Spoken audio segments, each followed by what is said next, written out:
Kevin Johansen is one of Latin America's most acclaimed and adored musicians. He and his band, The Nada, have been nominated for several Grammy Awards and sell-out concerts across the region. But perhaps the most interesting thing about Johansen's success is the path he took to achieve it. He was born in Alaska and raised in Argentina. This cross-cultural upbringing influences bilingual lyrics and music, which blends North American rock, country, and jazz with South American folk, samba, and tango. America's Now contributing correspondent Brian Byrnes recently spent some time with Johansen in Buenos Aires. He files this report.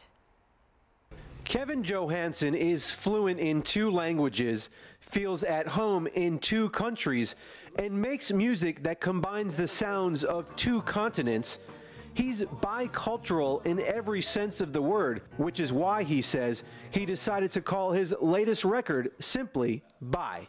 Bi was like, okay, I like what that, kind of the message, bicultural, bilingual. Of course, everybody goes for bisexual. I said, well, why not? And just by coincidence, my sister Karina found these portraits of my parents when they were young, and I said, that's the cover. One album is Mom, the Argentinian mother, some songs in like folklore from the South with a little wink to a little nod to Uruguay and Brazil, the neighbors of Argentina and the South Atlantic. And the other is more like, okay, a couple of songs in English, more like my father from Denver, Colorado, and that's Bi. That's B.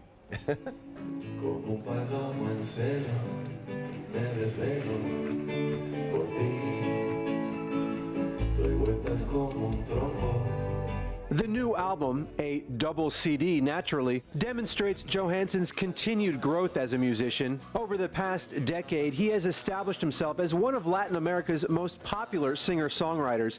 He's been nominated for several Grammy Awards and regularly sells out shows from Buenos Aires to Bogota, Mexico City to Montevideo. To realize his musical ambitions, though, he literally had to travel from pole to pole.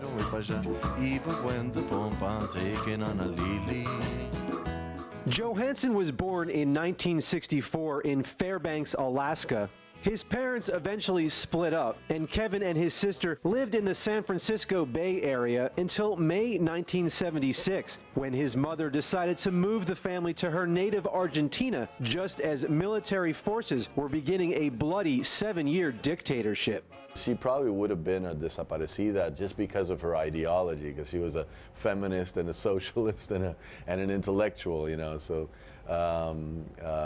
basically that could have brought her problems. But yeah, we came back in May, 2 months right after the golpe, the coup. And I remember because my grandfather's birthday is May 24th, so it was exactly 2 months after the coup. So that was interesting, It was a curious time. Curiosity is what eventually led Kevin back to his native land. He had spent his teenage years becoming bilingual and playing in bands in Buenos Aires, but at age 25, he says the city of New York was where he had to be.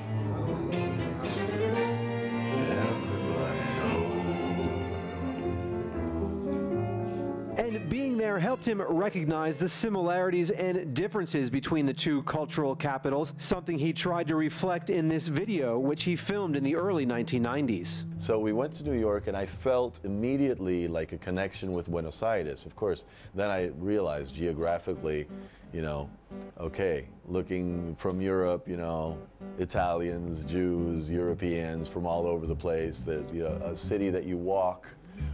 The docks, music, the tango, jazz, lots of stuff in common. So I felt immediately really comfortable walking the streets of New York. It was there that he got his first break, when the owner of the legendary CBGB's nightclub took a liking to his eclectic sound.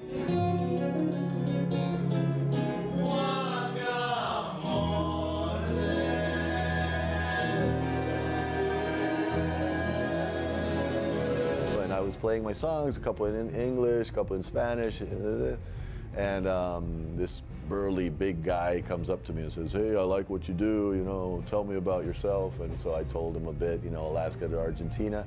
He said, "Well, I'd like to have you playing here, you know, you can, you know, get yourself acquainted with the place and the stage, and you can record here because we have recording facilities." And so that was meeting Hilly Crystal at CBGB. So that was really cool because it was like a, not an economic break, but it was an artistic break.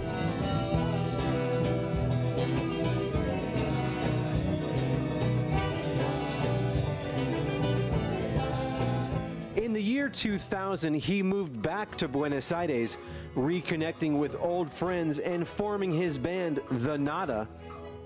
He scored a surprise hit here in 2003 when one of his English language songs was featured on a sexy nighttime soap opera. Oh, I'm gonna get down with my baby.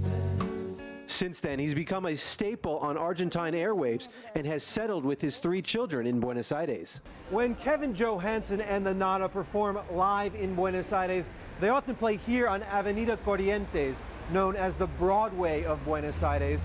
But Johansen also makes a point of playing in these small towns. He's performed live in nearly every one of Argentina's 23 provinces, and he also visits locations throughout Latin America where international rock stars rarely venture. It's this commitment to the region and his embracing of its many sounds that has endeared him to fans. Trabaja con muchos ritmos distintos, desde los carnavalitos, desde las zambas, usa un poco de tango, folclore, como un nuevo género, mucha fusión, mucha mezcla.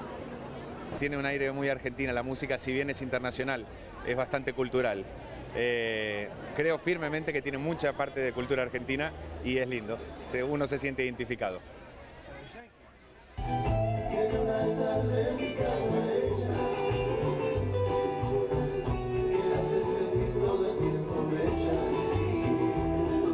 Johansen started a musical festival called El Vecinal, or The Neighborhood, which unites musicians from throughout Latin America on stage, something that was not very common until recently, he says.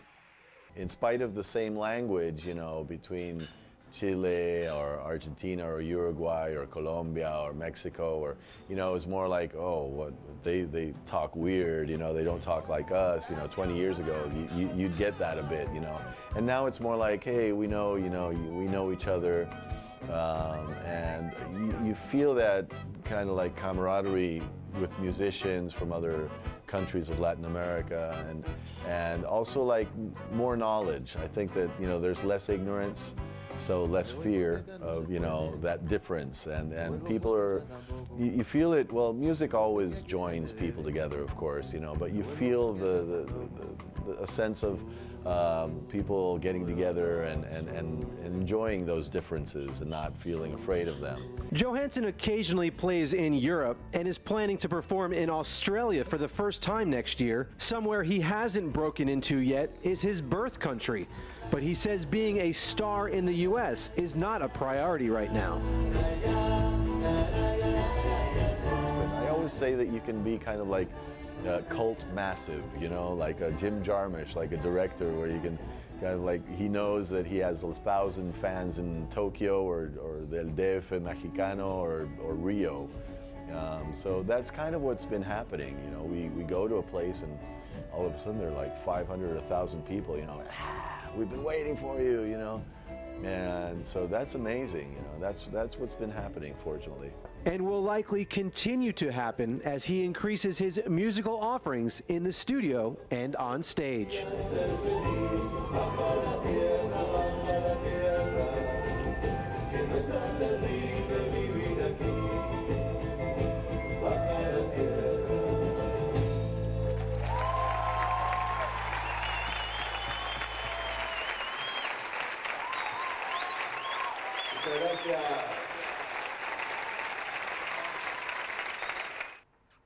Our thanks to Brian Byrnes for that report from Buenos Aires.